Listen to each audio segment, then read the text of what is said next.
مرضية في سماحة الشيخ عبد العزيز آل الشيخ رحمه الله تعالى. شعر الشيخ الدكتور ماجد الشيبة.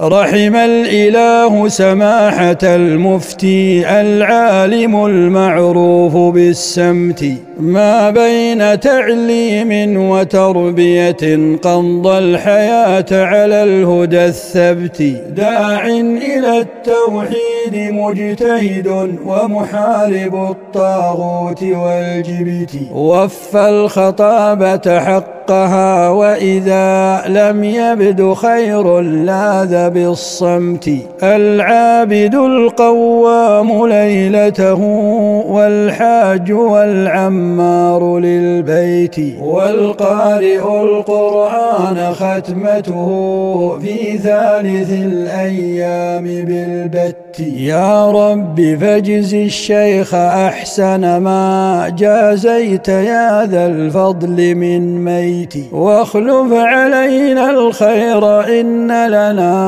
فيك المؤمل سائر الوقت، وأدم علينا أمننا أبدا وعدونا فاجعله في كبت، واحفظ بلاد المسلمين وكن حصنا لنا من شر ما يأتي.